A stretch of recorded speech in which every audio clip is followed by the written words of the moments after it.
Manusia, secara fitrah, disadari maupun tidak, selalu memiliki naluri ketuhanan. Konsep ketuhanan menurut Islam perlu dipelajari lebih lanjut, karena banyaknya konsep ketuhanan yang ada di dalam kehidupan manusia.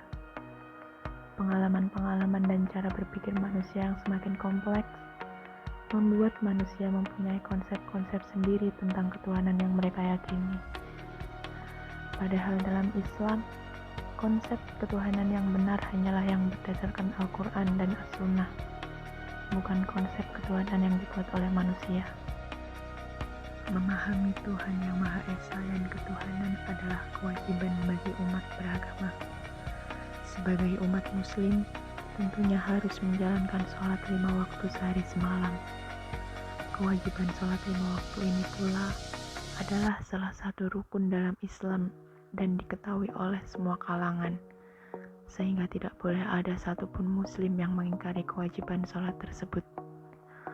Allah Subhanahu wa Ta'ala berfirman dalam Al-Quran, "Fa'aqimus sholata innas sholata kanat 'alal mu'minina kitaban mawquta." Maka laksanakanlah sholat itu sebagaimana biasa. Sungguh, sholat itu adalah kewajiban yang ditentukan waktunya atas orang-orang yang beriman. Quran Surat An-Nisa ayat 103. Ini berarti bahwa kewajiban sholat 5 waktu itu telah ditentukan waktu-waktunya. Lantas di ayat-ayat lain, Allah pun menerangkan waktu-waktu yang diwajibkan untuk sholat. Sebagaimana Abdullah bin Abbas R.A. juga pernah ditanya tentang keberadaan sholat 5 waktu di dalam Al-Quran. Dari Abu Rozin, dia berkata, Nafi bin Azraq bertanya kepada Ibnu Abbas R.A., "Apakah kamu menemukan ketentuan sholat 5 waktu disebutkan dalam Al-Quran?" Beliau menjawab, "Ya, maka bertasbihlah menyucikan Allah pada petang hari atau sholat maghrib, dan pada pagi hari sholat subuh, dan pada penghujung hari sholat asar, dan pada waktu zuhur, sholat zuhur." Beliau membaca ayat lagi, "Dan setelah sholat isya, itulah 3 aurat waktu bagi kamu."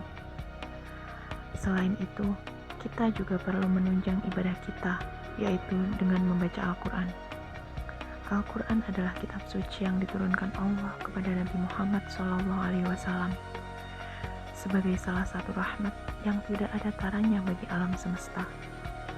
Di dalamnya terkumpul wahyu ilahi yang menjadi petunjuk, pedoman, dan pelajaran bagi siapa yang mempercayai serta mengamalkannya. Bukan itu saja, Al-Quran itu adalah kitab suci yang paling penghabisan diturunkan Allah, yang isinya mencakup segala pokok-pokok syariat yang terdapat dalam kitab-kitab suci yang diturunkan sebelumnya. Karena itu, setiap orang yang mempercayai Al-Quran akan bertambah cinta kepadanya, cinta untuk membacanya, untuk mempelajari dan memahami, serta untuk mengamalkan dan mengajarkannya sampai merata rahmatnya dirasai dan dikecap oleh penghuni alam semesta. Setiap mukmin harus yakin bahwa setiap Al-Quran saja sudah termasuk amal yang sangat mulia dan akan mendapatkan pahala yang berlipat ganda, sebab yang dibacanya itu adalah kitab suci ilahi.